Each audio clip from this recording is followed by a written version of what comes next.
It's time for Straight Talk Live with renowned radio pioneer Edna Howell Parrish, the television show and podcast dedicated to presenting thought-provoking issues and opinions with the goal of challenging listeners to re-examine their assumptions and expand their opinions and give thought to new ideas and concepts to better their lives and the lives of others. This is your opportunity to participate in making the world better. So without further ado, let's get ready for Straight Talk Live with your host Edna Howell Parrish.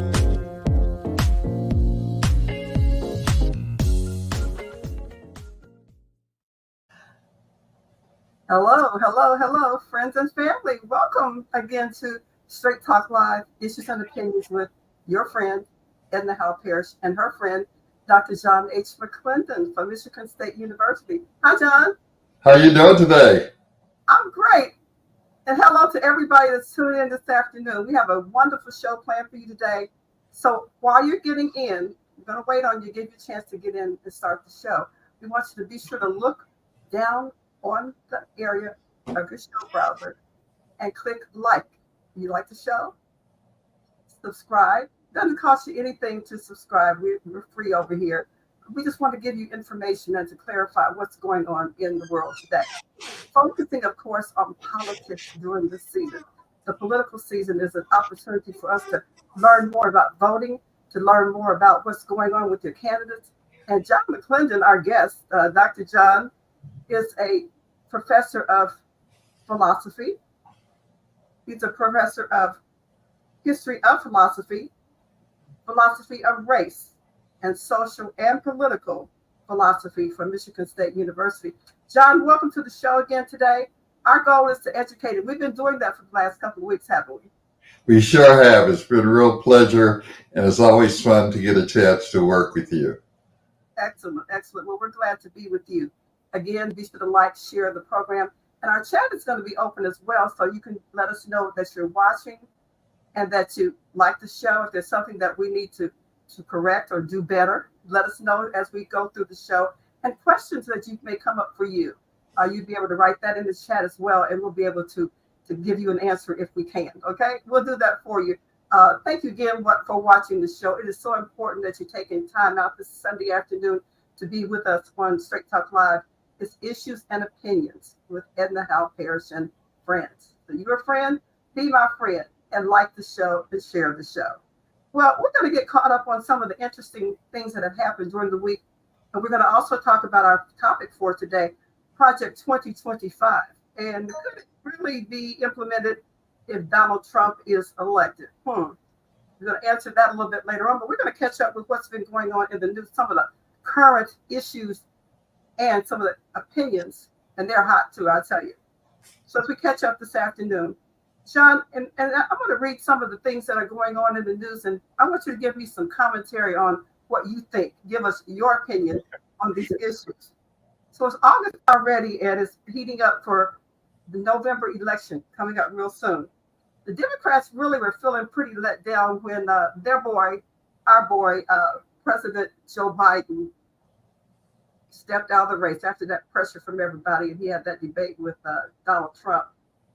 He trumped Biden out, and so Biden been under pressure and dropped out of the race. So things were going on, and then my girl,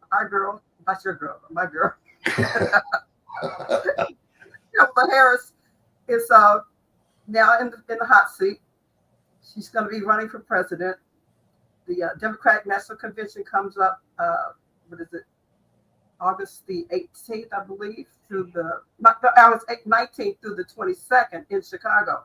So now she's already received enough nominations from the electorate at the convention to become the presumptive presidential nominee. Vice president, going from vice president to possibly president, John. Yes, I think it's a foregone conclusion that she'll have that spot. And of course, they've raised a considerable amount of money in terms of financially backing her. A lot of people are donating. You know, would you want to break it down by race? You're Black, white, Asian, Indian, Hispanic, even men, women, white and Black, and even her first gentleman, her husband, will become the first man, I guess, if she is elected. he and his friends raised over $300,000 or $400,000 last night at a special event for her. So it's good that she's got support coming in all over. Yes, and I think the regeneration for the Democratic Party is the fact that they did have a problem with people who were questioning the senility of Joe Biden and his capabilities just to manage the office. So it's kind of like an infusion of new energy into the Democratic Party's presidential election prospects. I was listening to Judge Joe Brown talk about him the other day. He said he thinks that Kamala Harris is going into early menopause, he said, and also dementia. That she's going into dementia? That's what Joe Brown said. What was this evidence of that? Because he says she's not intelligent, she's not fluent in her conversation, and she doesn't know what she's doing. So that's Judge Joe Brown and his opinion. What do you think? You're thinking about that for a second. For people that are just tuning in and we're just talking about some of the news this week, write in the chat, let us know what you think. Do you think that Ms. Harris is going into early dementia? Does she have some issues communicating? Do you see she communicates with you okay? I think she communicates fine. Yeah, I think that she never, in my opinion, she never goes in any substantive matter with any real content. She's a person who speaks clearly, however, but obviously clearly, but superficially on issues and questions.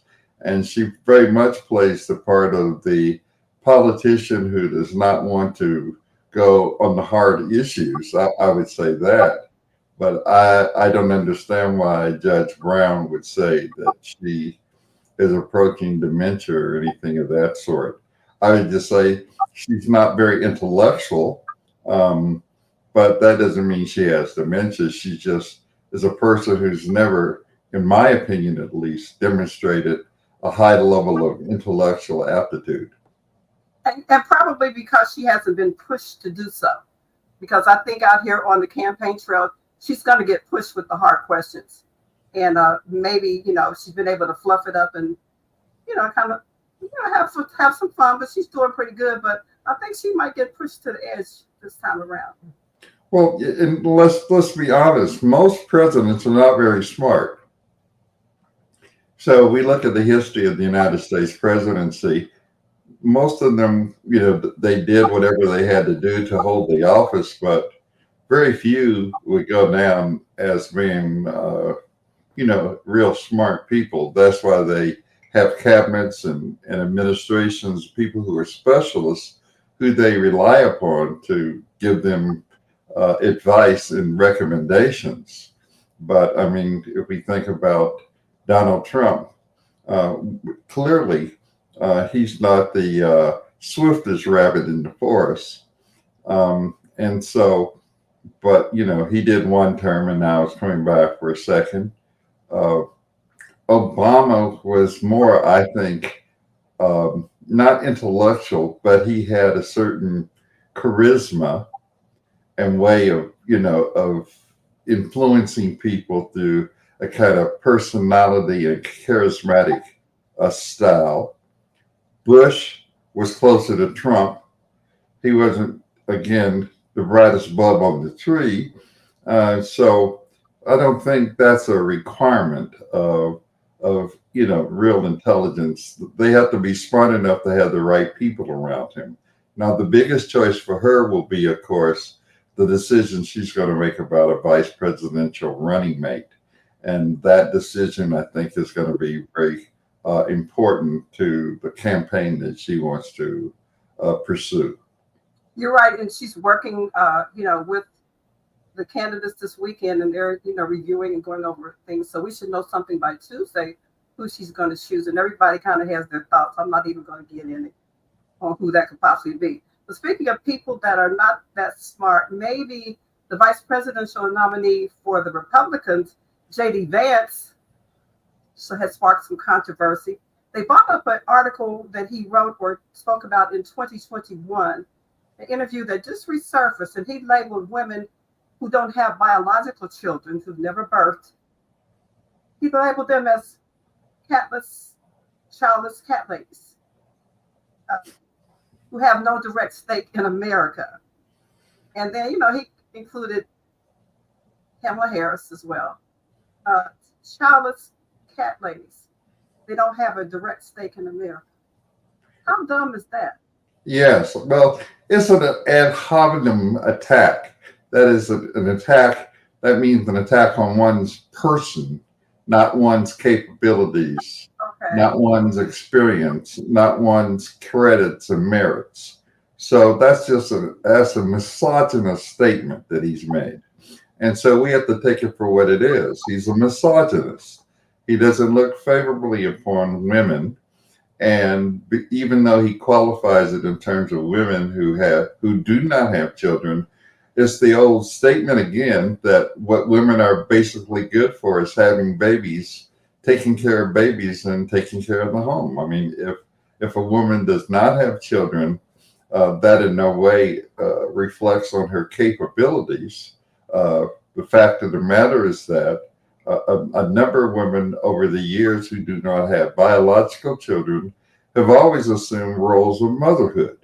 So that's a denigration of women who have played a key role in the lives of many people, who have been surrogate mothers, surrogate grandmothers, aunts, who have served a function in the family life. And especially when we think in terms of African Americans in the extended family and the notion of fictive kin, there are many women who played a vital role in terms of how our young people have grown up. So he's just a misogynist, and that's all we have to take that as. Absolutely. We want to thank people that are checking in this afternoon. Our chat line is open, so all you have to do is find your chat on your page on YouTube. Look down below the picture of where the show is showing today, and then you'll be able to see the chat line. Over to your right or to my left, you'll look for the chat line. And just give us a few words. Let us know you're liking the show, or things we could do better, or what you would like to hear us talk about in the coming weeks or even today. David Livers checking in this afternoon. He says, "Hey Edna, glad to find you on here." Everything he said is great. So that thumbs up says we're going live, loud and clear, and in living color this afternoon, John. Thank you. Right. And for those, we'd like to hear from you this afternoon as well. So be sure to check in on the chat line for that. Well, Donald Trump put his foot in his mouth again. He's always doing that. He crossed the color line this time. He crossed real deep.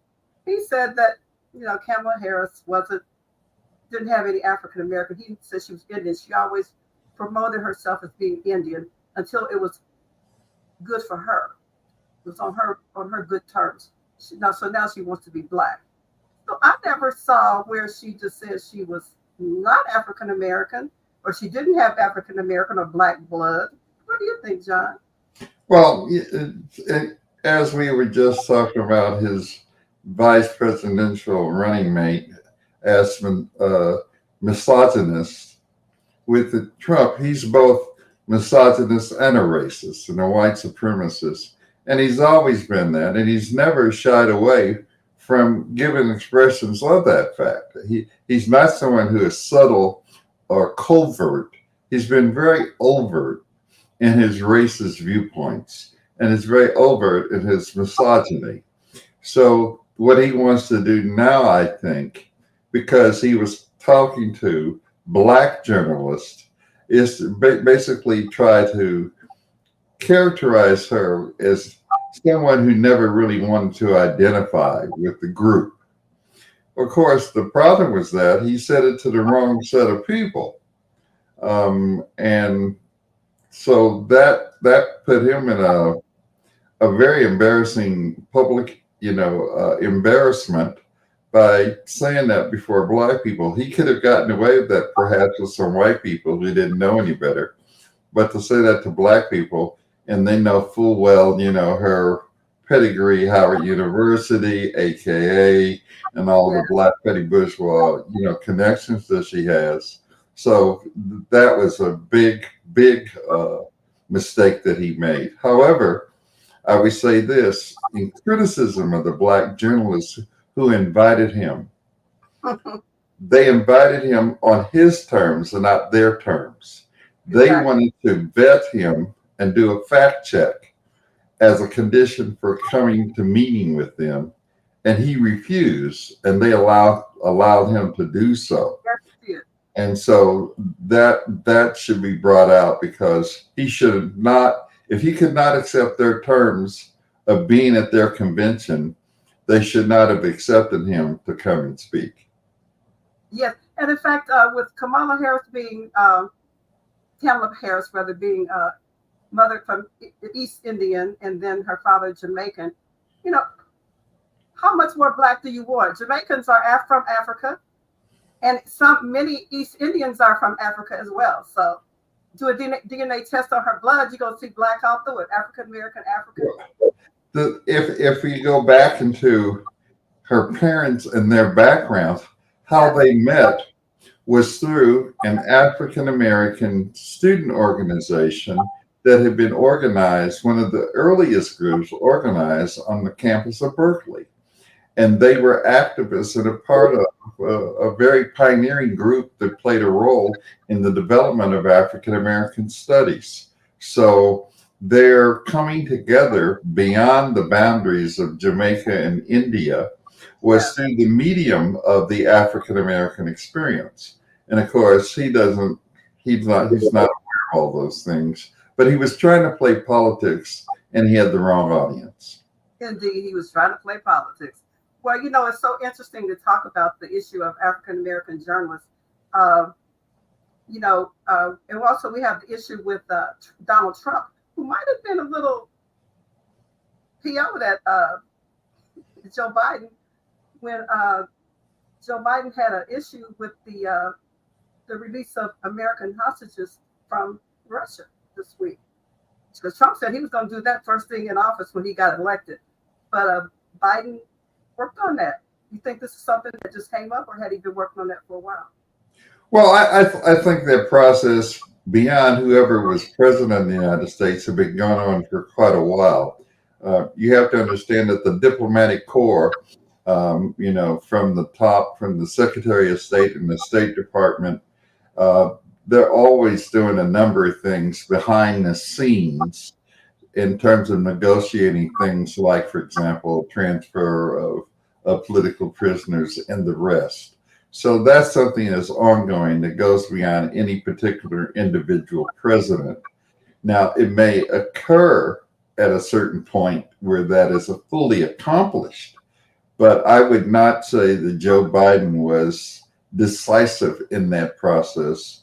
But he can play that because all of them, that's Joe Biden, Harris, and Trump, are playing politics. Right now it's a very important project at stake. Who's going to take over the White House? So everything becomes political points. So Joe Biden, there was a very important picture of Harris and Biden together, after this was announced. Of course, there's political measures and merits to that in terms of winning elections. So they got one up on Trump. Trump said he had a close tie with Putin and that he could speak with Putin at any time, and that Joe Biden couldn't do the kind of things that he could do. And now Biden can come back and say, yeah, well, if you could, you didn't do what I just accomplished. But it's all politics. We can't be snowed by this and think that that's really the substantive question at hand. Because when we think in terms of political prisoners, we can't overlook the fact of the numerous African Americans who are held as political prisoners in the United States, as well as Guantanamo Bay. And there's a bunch of people in Guantanamo Bay who've never been tried, who've never had a hearing, and that's become a place in which political prisoners are held without due process of the law. And so we know that a number of African Americans who were activists going back to the 60s, who have been in prison for decades because of their political position and not because of any crimes that they've committed. And one in particular, Abu Jabal from Philadelphia, an activist and a journalist, arrested because he was involved, they said, in the police shooting during the MOVE event. And he's been in prison for, wow, what, decades? He's almost 70 years old. He went in when he was a 20-some-year-old man. Now, he was on death row, but he got released from death row, so he's in prison for life. He's a lifer now. And people have been agitating for his release for many, many years. Sure. And there's so many others. You think in terms of the former H. Brown, who later converted to Islam and took on an Arabic name, that he was thrown in prison. And this was after the period in which he was not calling for violence. He had become an imam in his religion. He was talking peace and reconciliation, but they had a vendetta of getting him, and he's been sitting in prison. And if it wasn't for the fact that the very important member of the Revolutionary Action Movement, the Black Liberation Army, whose young nephew was a rapper, Assata Shakur, is in Cuba today. And the only reason why she's not either been executed or serving a life sentence is that she was able to leave the United States. So I think for us, we have to look at this question more broadly and say, what does it mean to talk about the negotiation of people who are held in Russia and in the United States, and then people who are held by the United States government under these repressive policies such as COTELIN-PRO, which was to target Black activists for assassination and imprisonment. Now, this week also was a monumental week for Black farmers in America. This is a big victory for them. They received $2.2 million in a lawsuit that had been filed against the American Farmers Association. And they won after many decades. They were advocating and struggling to try to get money to pay them back because they were cut out and left without anything. They couldn't get any money or anything. So it was through the Inflation Reduction Act. And so their payment of $2.2 million should be going out to American farmers very soon. The average one could get up to $500,000. Average people also maybe get $82,000. Is that good or bad, or too little, too late? Yeah, it's a little too late. I mean, of course, those farmers who will receive those will be able to utilize it and maximize it to their interests. However, what we have to understand is that the stealing of land from Black farmers and landowners has systematically taken place since the end of the Civil War. Black people were able to acquire land despite all the obstacles towards that during the period right after the Civil War. Despite the racism and terrorism that they faced, some Black people were able to acquire land. In fact, in some places, there were all Black towns that were established by Black people. However, over the course of time, there were various mechanisms used to seize the land, from out murder, lynching, to property taxes being raised so high that people lost the land, to fraudulent practices by real estate agents and the like. And so it's a small drop in the bucket. And what we have to understand, to the degree in which this has been an accomplishment, it was not out of the altruism of the government. It was because for the past several decades, there's been a movement and fight to reclaim the land and the money that was due to these farmers. And so we have to continue that struggle on behalf of Black farmers who played a very important role throughout the history of this country. Let me say this. If we go back to the 1930s to show you how diligent the government has been in not serving African American farmers, there was something passed during Franklin Delano Roosevelt's administration called the Agricultural Adjustment Act. And the group of people who received less by way of that action, which was to support farmers, were African Americans. And so even when the Agricultural Adjustment Act was passed during the Great Depression, the people who were left off that agenda were African American farmers. So it's way overdue and not enough. And I pray that those people that inherited land from their families kept their taxes up. A lot of people left the South, but the land is still there. I know many people that I know personally have land in the South, and so their families were farmers. So maybe they can benefit from this adjustment that is coming out as well. So we hope for that. Finally, Simone Biles made history this week at the Paris Olympics, becoming the greatest gymnast of all times. But your boy, Donald Trump, had a lot to say about it. Couldn't say anything nice, but he had to say something. Simone really is someone that we are proud of. And she said, I like my black job. Quote to Donald Trump, I like my black job. She did wonderful. So about the Olympics, you think that we're showing, for America, we're showing our pride and doing good? Well, I was so happy to hear her say that because it told me that she had a measure of political consciousness and commitment beyond just being someone who is the world's best gymnast.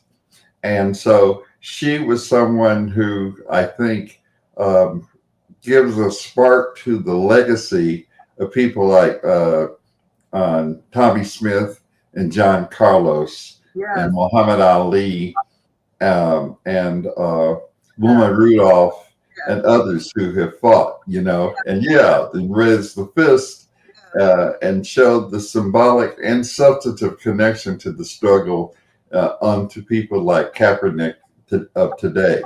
And so I was very happy to see that she had that measure of consciousness and that she was willing to speak out and not merely wave the U.S. flag and play the role that people like Jesse Owens and others have played in the past. Indeed. So we're proud of Simone. And just remember that even the last Olympics, 2020, she didn't participate in part of it because she was having some mental problems, and she had to check out for that Olympics after a certain amount of time. So she had to seek out and get her mental self together, and came back and just tore it all up again. Yes, and I think what she has done, she has given a very important light to a very important and critical issue of mental health in the United States. And the fact that she put her mental health first over athletics is, I think, an extremely important thing. Excuse me. My granddaughter Maya has been doing work in that area about mental health and athletics and what it means to think about the psychology of athletics. And so to see how Simone had taken that as her first priority, but she was castigated by many people as being unpatriotic and not serving her country and not going and fighting through. But what she showed was resilience and persistence and a measure of individual conviction to first deal with her mental health and get all of that straight because she had her priorities straight. And that's what we should salute her for, as well as being the best gymnast in the world. And I think the best of all times. She's the GOAT. She's the GOAT, the greatest of all times. That's right. It's time for us to take our break, John. And during this break, we're going to show a special presentation on the Black press, how how important was it in the beginning of our history and elections and about life as African Americans way back in the day and up to today? So we're going to do that. And when we come back, we're going to get to our main topic, Project 2025, a possibility that Donald Trump could get elected and institute that. If he does, we'll talk about what could happen to us here. You're listening to Straight Talk Live, Issues and Opinions with your host, Edna Howell Parrish, and Dr. John H. McClendon from Michigan State University. We'll be back after this. In 1827, two free black men in New York City, tired of reading negative stories about African Americans in the press, decided to do something about it. They created their own newspaper. It was called Freedom's Journal. In its inaugural edition, the editors boldly announced their intentions. We wish to plead our own cause. Too long have others spoken for us. The Freedom Journal proved that there was a black readership for black publications in the United States. By the start of the Civil War, there were 40 publications, and probably the most influential of these was founded by the abolitionist Frederick Douglass, the North Star, which became a model of black press activism. The end of the Civil War didn't end the need for an activist black press. With the overthrow of Reconstruction, the imposition of harsh Jim Crow laws, and voter suppression throughout the South, the black press became one of the main outlets for the resistance movement. In addition to black newspapers, black magazines played an important role. Two of the most important were the Colored American, edited by Pauline Hopkins, one of the few black women editors, and the NAACP's flagship journal, The Crisis.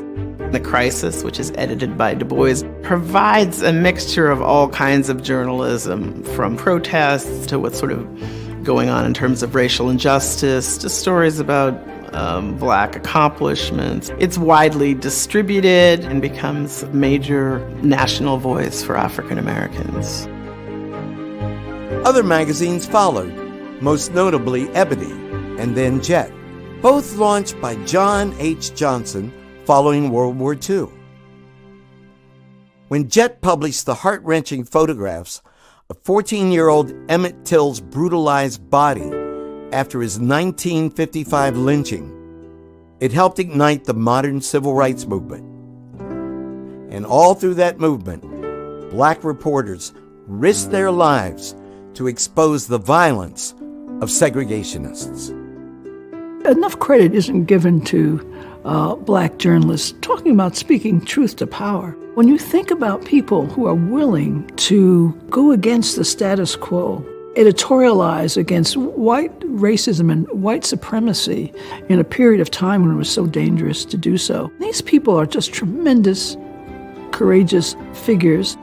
While the mainstream American press made African Americans feel invisible, the black press gave African Americans a face and a voice.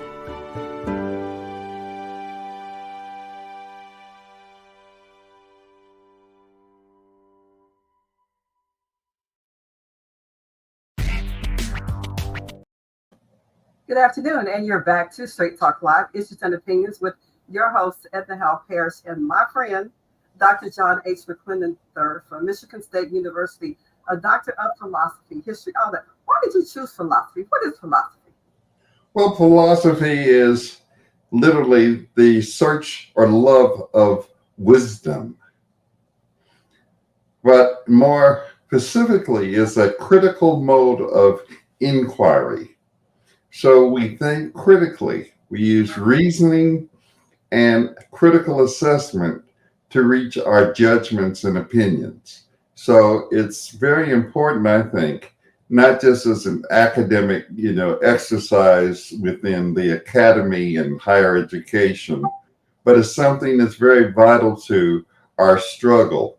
And so my work in philosophy, in collaboration with Dr. Stephen C. Ferguson, has been the work of bringing philosophy to the struggle of our people and making sure that philosophy becomes an instrument of liberation. Indeed. How many books have you written and co-written? 5. 5. I've written 5 books, yeah. Okay, name them for me. I know you know them. Okay. The very important book that Dr. Ferguson and I did in sports is called Beyond the White Shadow. And that book actually is going to be republished. We were able to capture the copyright for the book. So we actually took the rights from the publisher so that we could republish the book. And currently Dr. Ferguson is updating it, and that'll be out very soon. But we're very proud of that book because what we do, we look at sports from a philosophical standpoint with regard to African Americans in the field of sports. And one of the things that we discovered in doing our research for that, as we talked about Simone and her work as a gymnast, we discovered a woman by the name of Sylvia Du Bois. And she was the only woman during the antebellum period, during slavery, that was a boxer. And boxing was one of the prime sports, along with horse riding, racing horses, that African Americans participated in. But all the males predominated in boxing. So when I discovered Sylvia Du Bois and Dr. Ferguson and I began to investigate her very important biography. It was actually an autobiography. She gave a narrative to a person who wrote down her words about her life as a slave. She had a life very similar to Frederick Douglass, because what she did during her days in slavery, she had to fight white men. Now, mind you, white men were not allowed to fight black men, because if a black man beat a white man, the whole idea of the superior character of the white male would be destroyed. Women were not allowed to box because white women were considered to be the fair sex. And so boxing was far from what women should do. So she became a boxer, but then ran away and found her freedom. Good for her. Good for her. Why don't you just quickly mention the other books that you've written, and then we're going to get Sure. The other books are a book I wrote on C.L.R. James, Notes on Dialectics. And then I wrote another book called Black Christology. Then I wrote another book in the philosophy of religion, which is The Philosophy of Religion and the African American Experience, Conversations with My Christian Friends. And in that book, I addressed the question of why we need as a community to talk about religion in a serious way. And let's see, what did I leave out? Black Christology, James, the sports book. C.L.R. James. Is that 5? Yeah, okay. That's the 5. Good. Well, just want to make sure if people are interested in getting a copy of your book or a copy of your article, I'll put that up and they can contact you at drj@att.net. So be sure to check that out. We'll leave that up for people to check it out. Well, back to our main topic for today. Donald Trump, in the news, of course, caused a big blow up. He's the director of the Project 2025. So much controversy. He backed out, said he didn't know what that was about. He didn't know where it came from. That was a big blow up. So what was the blow up about? And does Donald Trump really know what Project 2025 is about? There's actually documentation, and you could easily find that if you go to YouTube and actually hear the statement that he made in April of 2022, 2 years ago, when he announced that he had read what was developing to be Project 2025 by the Heritage Foundation, and he gave it his full support. By the way, several members of the Trump administration were part of this project. It's a 900-page book that takes different segments of both government and civil society as its topics of investigation, including the media. And so it was a blueprint for what Trump had already established in his first administration. So it wasn't something that Trump did not know about. He was intimately aware of it and gave his sanction 2 years ago. However, for political reasons, that is to say, because it is an openly right wing, extremist, ultra right document, he understands that now in the upcoming presidential race, and the fact that Joe Biden is not in the running, and that with Harris in the running, the stakes have changed drastically, and that swing votes, the swing states, will play a very important role in the upcoming election. And so an ultra-right, extreme right-wing position would be detrimental for his chances of winning the election. That's why he's stepping away from it. So how old is Project 25? How long have they been working on this? Not something that they cooked up last year. Oh no, this has been going on for several years. The Heritage Foundation is a right-wing think tank. What we have to understand is that public policy never comes from just drops from the sky. There are people who are considered to be experts in various areas who do research and then combine that into suggestions and analysis regarding public policy and what political administration is about. This is probably one of the most thoroughgoing pieces at 900 pages, and it covers everything from issues centering on notions about morality, that reflect what is called the white Christian nationalist position. And so they take up everything from pornography. Yes, they take up issues from pornography to abortion.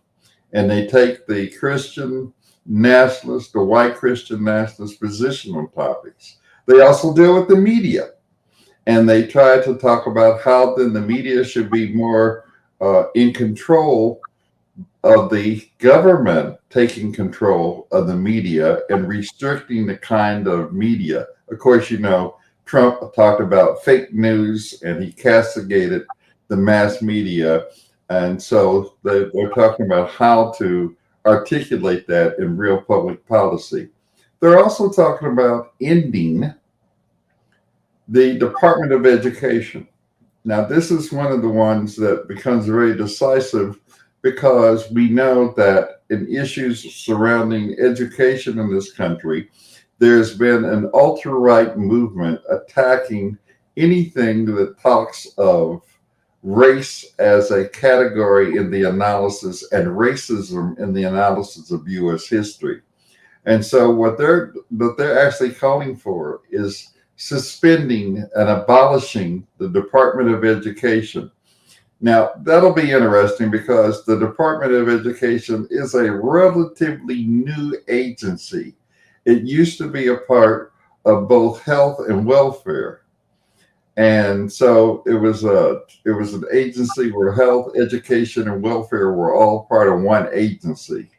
And then they decided to break it into one singular agency, which would then have more focus on educational issues. So these are radical right-wing ideas that I think that Trump, while dismissing it in the process of the election, will definitely take it up. I mean, we have to understand politicians say one thing to get elected, and once elected, they do what they're going to do anyway. So I do not expect that Trump would not follow many of the proposals in the 2025 project.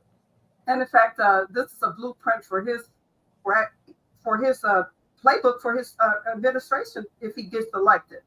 The people over at the Heritage Foundation, I didn't mention, I don't know if we did or not, that the director quit because of Trump's backing out and saying he didn't know anything about Project 2025. His fingerprints are all over it. In fact, Donald Vance, his name was Donald, but DJ Vance, JD Vance, wrote the foreword for Project 2025. Yeah. even the fact that the director quit is again another ploy. Is a great opportunity for him, that there a possibility rather for him that if Trump is elected, he will play a major role in the Trump administration. These are all measures taken as a way of trying to take control of the White House. So you step away. It's like this guy Bannon, who worked with Trump and was Trump's inside guy, who was organizing the inner circle of Trump's administration, right? You remember Bannon left the Trump administration, but he never left his role as supporting Trump. So we have to understand those are tactical moves. The strategy is to implement an ultra-right conservative position within the status of the White House, and to utilize the executive branch to reshape the whole federal government and to relinquish some things that the federal government does to support what are at least liberal policies within the government, and give those over to many states that would regulate in a manner that would be detrimental to a great number of people, and especially people of color. Project 2025 has so many elements around issues, education, politics. One thing about student loan forgiveness that Joe Biden had just instituted will be cut, gone, poof, as if it never happened, just like abortion. Many of those things that we have taken for granted will be gone for real. Well, understand this. The erosion of legislation many times doesn't happen during an election year. It happens in the process in which people consolidate policy around the power that they have. Understand this, that interest groups that pay out money and lobby politicians have more power than someone who goes to the ballot box. And those are the people who are always lobbying and paying and campaigning. Let's think about what we have with our Supreme Court Justice Clarence Thomas, and how he has been, and has been now exposed for years, been giving large sums of money, and how he has in turn responded to, this support that he has received that is now being questioned because it has been exposed. And so we have to understand that politicians are oftentimes influenced by these very important lobbying groups that have people there who say, you give me A and I'll give you B. And it's that kind of thing that happens behind the scenes that many of us don't know anything about, thinking that simply because we cast a vote that things are going to go a certain way. So this Heritage Foundation is a very well-funded right-wing think tank. I think the lesson we must learn is that policy has to be developed by way of that kind of think tank format, where we bring together the best minds in our community and develop a long-term approach to the problems that we face. Something that Dr. Du Bois wanted to do way back when he was at Atlanta University. Teaching about race relations. Yes. And yeah, think about the fact that after Du Bois did all the work he did through his Atlanta University studies, he was the first to explore many of the aspects of Black life, from family life to political life. I mean, he did, and many of those he did by himself. I mean, what was remarkable about Dr. Du Bois is how prolific he was as a scholar and an activist. But nevertheless, in 1944, when there was money available to actually do a major study on race relations, the people who funded that decided not to utilize any Black scholars as the principal investigator.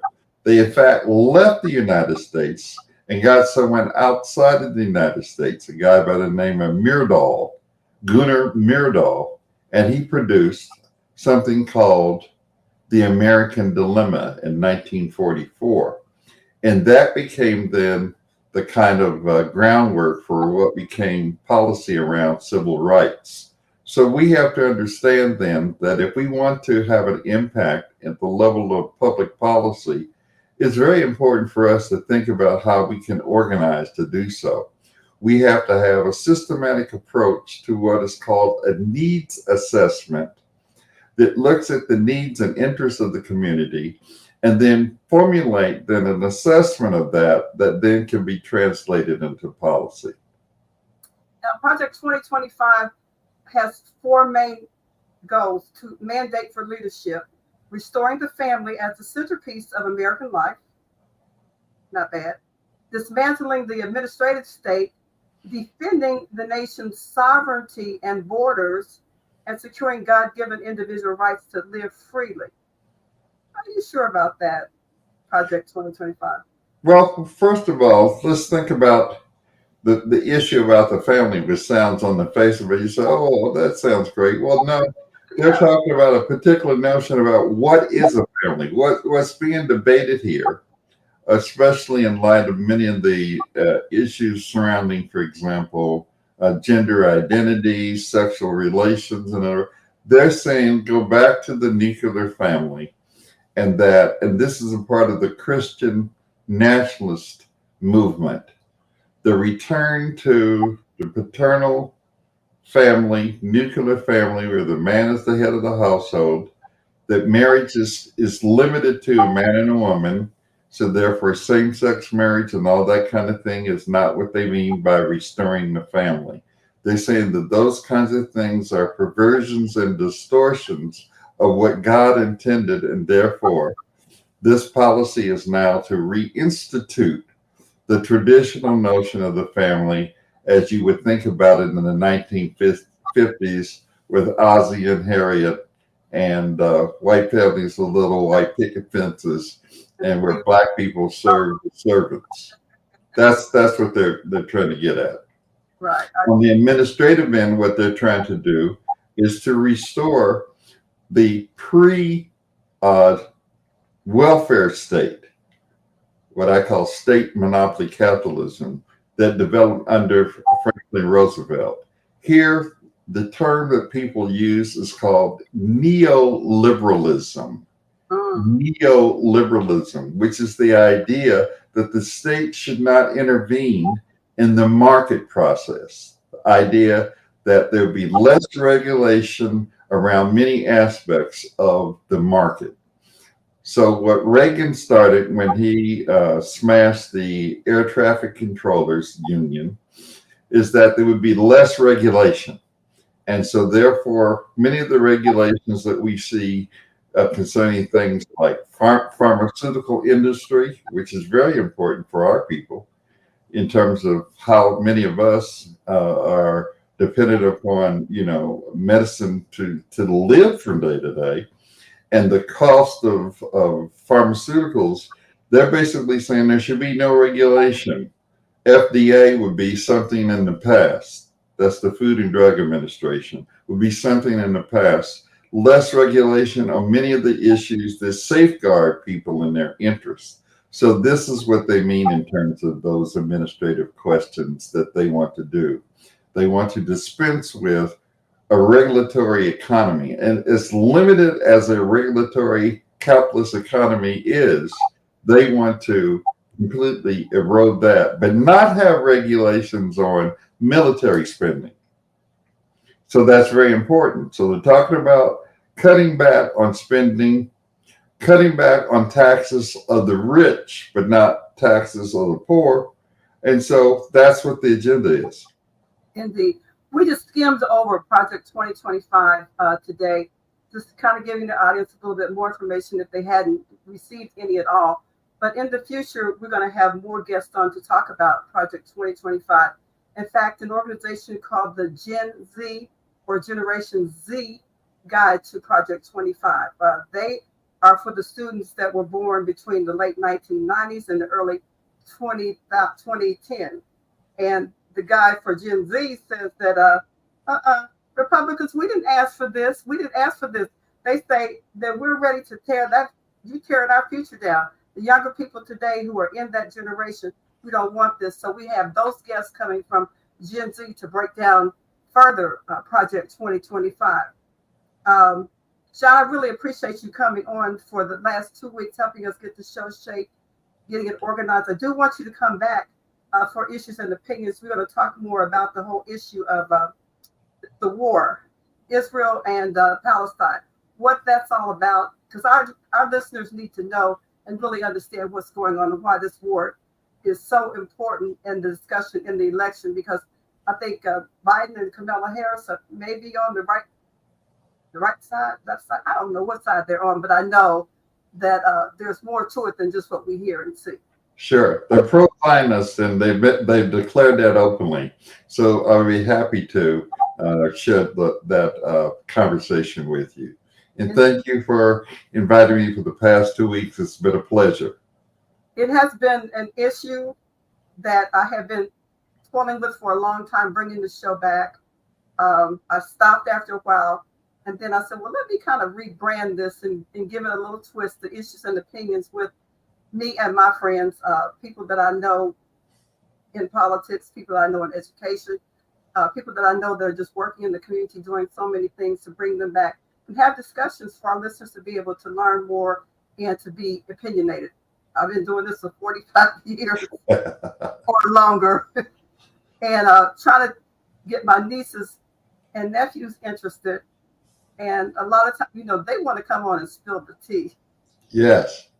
Why can't we spill? You can spill the tea if you want to, but this show is not about spilling the tea.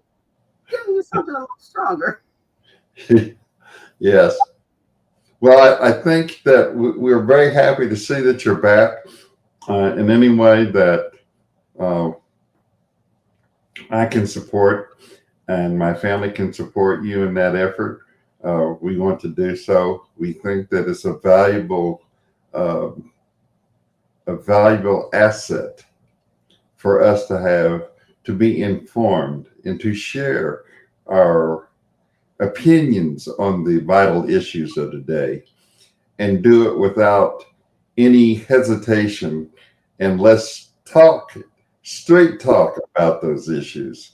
And that's what you've been able to do, and we appreciate that, because the mass media in this country has failed us in terms of our interest. They do not speak to our interest. And unfortunately, as I mentioned about the Black journalism and their encounter with Donald Trump in the past few days, they have failed to take up that kind of responsibility. So we need the kind of journalism that you have so eloquently expressed over the years. And we need that kind of straight talk, someone who is not fearful of saying what needs to be said and bringing the truth to bear on many of the questions of today. Indeed. Thank you so much, John, for joining us.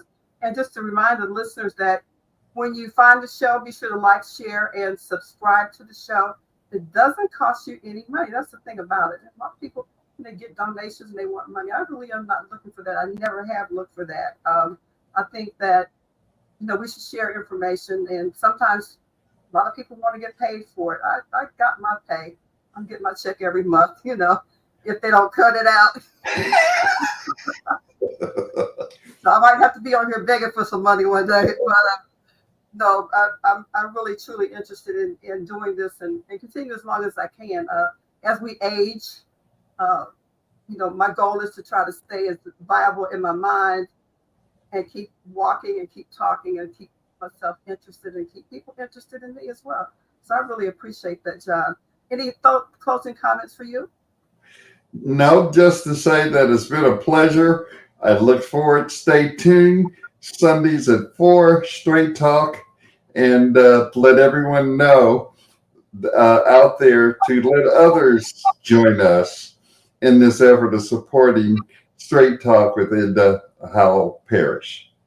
Okay, so YouTube is our forever home. Eventually, we're going to be on Facebook and some of the other sites, but Facebook right now, every Sunday, 4:00 p.m. is when you catch us live. Then there is the replay of the show you can catch during the weekdays or even right after this show is over. So we really appreciate you joining us. John, I like issues and opinions with Edna and friends. I've gathered many friends over the years in all the cities that I lived and worked in. And a man once said, truly great friends are hard to find, but difficult to leave and impossible to forget. So I'll never forget you. Oh, well, thank you. And the same applies. Our elementary and high school, and then all the friends that I'll be having coming on in the coming months are friends that I've had forever, and new friends too. So be able to check us out every Sunday. Thank you for joining us. I'm Edna Howell Parrish. Thanks for tuning in to Straight Talk Live with renowned radio pioneer Edna Howell Parrish, the program dedicated to presenting thought-provoking issues and opinions with the goal of challenging listeners to re-examine their assumptions and expand their opinions and give thought to new ideas and concepts to better their lives and the lives of others. Join us next week for another opportunity to participate in making the world better. So until next week, live your best life from your friends at Straight Talk Live and host Edna Howell Parrish.